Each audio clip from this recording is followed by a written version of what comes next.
शिकारी की मौत के बाद जंगल में कुछ समय के लिए शांति छा गई थी। शेर ने बहादुरी से अपने माता पिता के मौत का बदला लिया था, लेकिन यह शांति की खबर जंगल के बाहर भी पहुंची थी। शिकारी की मौत का सदमा उसकी पत्नी पर बहुत गहरा पड़ा था। वह अपने पुत्र की सुरक्षा को लेकर चिंतित रहने लगी। समय बीतते बीतते शिकारी का पुत्र बड़ा हो गया। माँ, तुम मुझे जंगल की ओर जाने से क्यों रोकती हो? वहां आखिर हुआ क्या था? बेटा, ये जंगल बहुत खतरनाक है।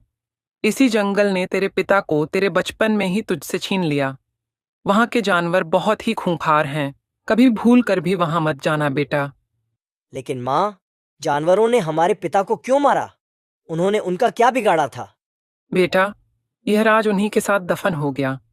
जो हो गया सो हो गया बेटा। मैं तेरे पिता को खो चुकी हूँ, अब तुझे नहीं खोना चाहती। तू वादा कर कि तू कभी जंगल की ओर नहीं जाएगा। नहीं माँ, मैं कायर की तरह हाथ पर हाथ रखकर नहीं बैठूंगा। मैं अपने पिता की मृत्यु का कारण जानूंगा और जानवरों से बदला लूंगा। मैं उन्हें दिखाऊंगा कि अपनों को खोने का दुख कैसा होता है। शिकारी का बेटा अपने पिता की मौत का कारण सुनकर आग बबूला हो गया। वह पूरी तैयारी के साथ जंगल में जाने का निश्चय किया। बेटा, तू अभी बहुत छोटा है। ये सब आसान नहीं है। जंगल में शेर और उनके साथी बहुत ताकतवर हैं। तू उनका सामना कैसे करेगा? मुझे परवाह नहीं। मैं हर हाल में पता लगाऊंगा कि मेरे पिताजी की मौत का जिम्मेदार कौन है और दोषी को उनकी करतूतों की सजा जरूर दूंगा। ऐसा बोल शिकारी का बेटा जंगल की ओर रवाना होता है। वह जंगल में पहुंचकर वहां के जानवरों से सवाल करता है। क्या तुम मुझे बता सकते हो कि कुछ समय पहले इस जंगल में किसी इंसान और जानवरों के बीच कोई घटना घटित हुई थी? उस दिन क्या हुआ था? हाँ, हमने सुना था कि उस दिन एक भीषण संघर्ष हुआ था। शिकारी ने जंगल पर हमला किया था और शेर ने हमारी रक्षा के लिए लड़ाई की थी। लेकिन यह सब हमने अपनी आंखों से देखा नहीं, सिर्फ सुना है। क्या कोई ऐसा है जिसने इस घटना को अपनी आंखों से देखा हो? हाँ, भालू काका है, जिन्होंने अपनी आंखों से यह सारी घटना देखी है। मैं तुम्हें उनके पास लेके चल सकता हूँ। शिकारी का बेटा जंगल के गवाहों से जानकारी जुटाता है और हिरण के साथ भालू के पास जाता है, जो शेर और शिकारी के लड़ाई को जीवित देख चुका होता है। वहां पहुंचकर शिकारी के बेटे ने भालू से भी वही सवाल किया। हाँ, उस दिन हमने देखा कि शेर शिकारी के खिलाफ डटा हुआ था। शिकारी ने बहुत सारे जानवरों को नुकसान पहुंचाया। शेर के क्रोध के सामने शिकारी टिक नहीं पाया और उसे अपने प्राणों से हाथ धोना पड़ा। परंतु यह सब तुम क्यों पूछ रहे हो? मैं उसी शिकारी का पुत्र हूँ जिसे शेर ने निर्दयता पूर्वक मार डाला था। अब मैं शेर को उसके कर्मों की सजा देकर अपने पिता की हत्या का बदला लूंगा। ऐसा बोल शिकारी का बेटा शेर की तलाश में जंगल के बीच उसके गुफा के पास पहुंचता है और शेर को चुनौती देता है। शेर और उसकी सियारिन माँ उसी गुफे में होते हैं। शिकारी के बेटे की चुनौती सुन शेर और उसकी सियारिन माँ दोनों बाहर आते हैं। मैं अपने पिता की मौत का बदला लेने आया हूँ। मेरे पिता को मारकर तूने बहुत बड़ी गलती की है। अब तुम्हारी बारी है। देखो, मेरा तुम्हारे पिता से कोई व्यक्तिगत दुश्मनी नहीं थी। मेरा उद्देश्य जंगल की सुरक्षा करना था। उस युद्ध में जो हुआ सो हुआ। अब उस कहानी को दोहराकर जंगल की शांति को भंग मत करो। बातें मत बनाओ, तुम्हारी मौत आनी तय है। इतना बोल शिकारी का बेटा अपनी बंदूक का निशाना शेर पर लगाता है।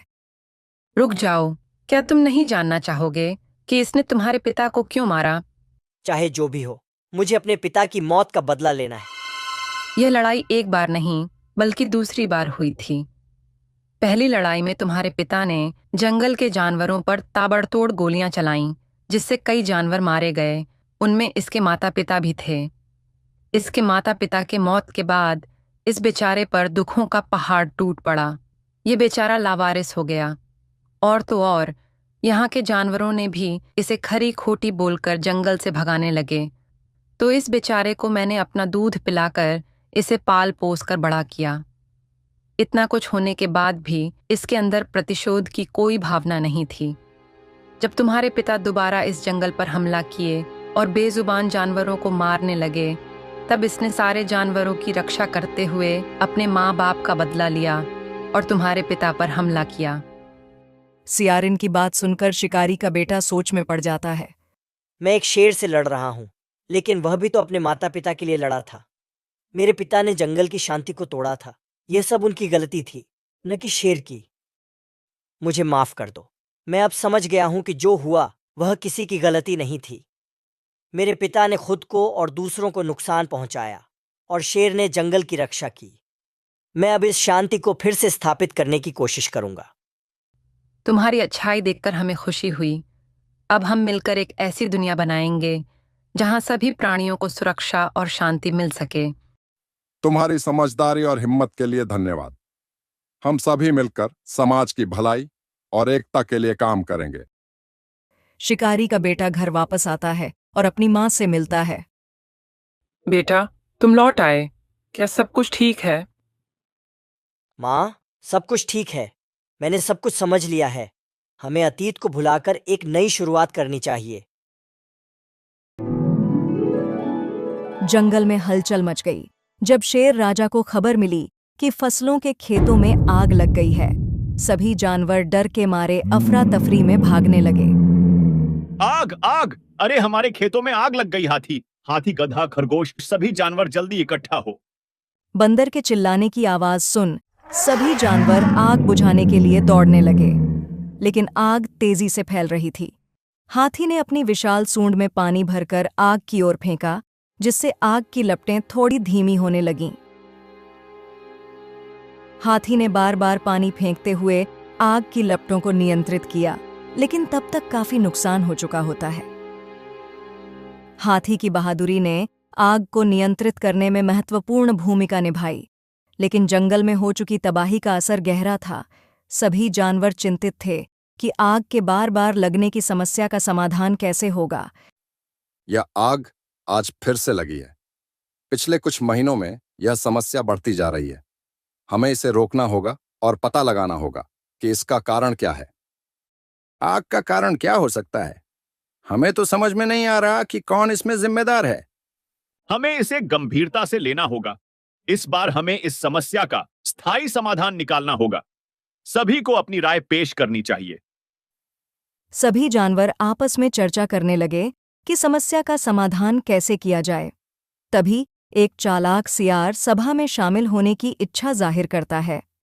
शेर महाराज, मैं इस मुद्दे पर कुछ विचार साझा करना चाहता हूँ। क्या मैं बोल सकता हूँ? हाँ सियार, तुम बोल सकते हो। तुम्हारे पास क्या सुझाव है? धन्यवाद महाराज। मैं सुझाव देता हूँ कि हम जंगल में एक विशेष निरीक्षक नियुक्त करें, जो फसलों को हुए नुकसान की जांच कर सके और दोषी जानवरों को पहचान सके। लेकिन निरीक्षक का चुनाव कौन करेगा? और क्या हमें यकीन है कि यह योजना सफल होगी? निरीक्षक का चुनाव जंगल की सभा के माध्यम से किया जाएगा। हम सभी जानवरों को अपने प्रतिनिधि को चुनने का अवसर देंगे, और इसके लिए मैं खुद को उम्मीदवार के रूप में पेश करता हूँ। सियार, तुम खुद को उम्मीदवार क्यों मानते हो? क्योंकि मैंने जंगल के सभी जानवरों के साथ कई साल बिताए हैं और उनके व्यवहार को अच्छी तरह से समझता हूँ। अगर आप मुझे मौका देंगे तो मैं फसलों के नुकसान की जांच निष्पक्ष रूप से करूंगा। अच्छा विचार है। चलो हम सियार को एक मौका देते हैं और देखते हैं कि वह इस चुनौती का सामना कैसे करता है। सियार निरीक्षक के रूप में नियुक्त हो जाता है और जंगल में फसलों की जांच करने के लिए निकलता है। सियार जमीन पर पैरों के निशान और अन्य साक्ष्यों को खोजता है। वह अलग अलग जानवरों के पैरों के निशान की पहचान करता है ताकि यह पता चल सके कि कौन सा जानवर इस क्षेत्र में आया है। यह उसकी खोज की शुरुआत थी, लेकिन सच्चाई तक पहुंचने में अभी उसे कई बाधाओं का सामना करना था। ये बड़े पैरों के निशान हैं, संभवतः हाथी के होंगे, और ये छोटे पैरों के निशान शायद खरगोश के हैं। मुझे लगता है कि केवल एक जानवर नहीं, बल्कि कई जानवर मिलकर यह नुकसान कर रहे हैं। सियार धीरे धीरे सबूत इकट्ठा करता है और कुछ जानवरों से पूछताछ करता है। वह विशेष रूप से ध्यान देता है कि क्या किसी और जानवर ने भी इस क्षेत्र में गतिविधि की है। क्या तुमने पिछले कुछ दिनों में यहाँ किसी और जानवर को देखा है, जैसे कि हाथी या बंदर?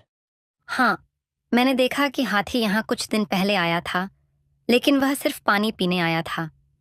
बंदर भी यहाँ आया था, लेकिन मुझे नहीं लगता कि वह आग का कारण हो सकता है।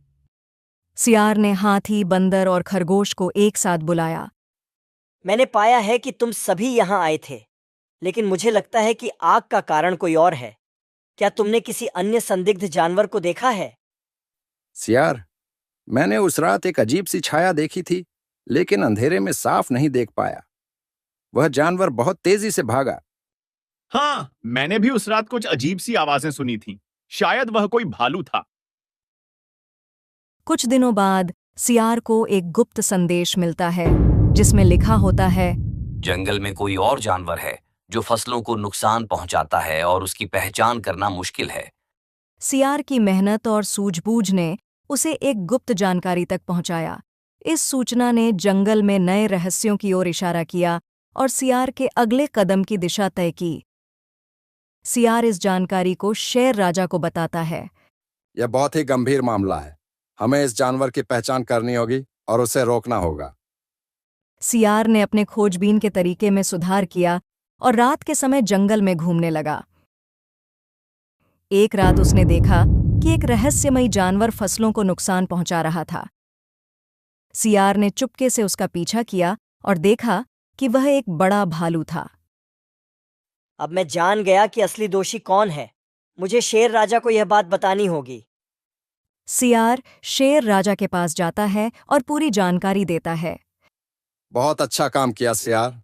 अब हमें इस भालू को पकड़ना होगा और उससे पूछताछ करनी होगी। सभी जानवर मिलकर भालू को पकड़ लेते हैं और उसे शेर राजा के सामने लाते हैं। तुम फसलों को नुकसान क्यों पहुंचा रहे थे? मुझे माफ कर दो महाराज। मैं अपने झुंड के लिए खाना जुटा रहा था। हमें खाने के लिए कुछ नहीं मिल रहा था, इसलिए मैंने फसलों को नुकसान पहुंचाया और आग लगाई ताकि अन्य जानवर यहां से चले जाएं और हमारे लिए खाना बच सके। भालू का खुलासा जंगल की समस्याओं की जटिलता को दर्शाता था। यह स्पष्ट हो गया कि जानवरों की कठिनाइयां कभी-कभी अजीब तरीकों से सामने आती हैं। भालू की बातों से शेर भावुक हो उठा और बोला, हमें यह समझना होगा कि हर जानवर के पास अपनी समस्याएं होती हैं। हम सब मिलकर इस समस्या का समाधान निकाल सकते हैं। हमें किसी को भी भूखा नहीं रहने देना चाहिए। हम सभी जानवर मिलकर भालू के झुंड के लिए खाने का इंतजाम कर सकते हैं। हमें एक दूसरे की मदद करनी चाहिए। सभी जानवर मिलकर भालू के झुंड के लिए खाने का इंतजाम करते हैं। इस तरह जंगल में एक नई समझ और सहयोग का अध्याय शुरू हुआ। सभी जानवर ने मिलकर न केवल आग के खतरे को हल किया, बल्कि एक दूसरे की मदद करके एक स्थायी शांति स्थापित की।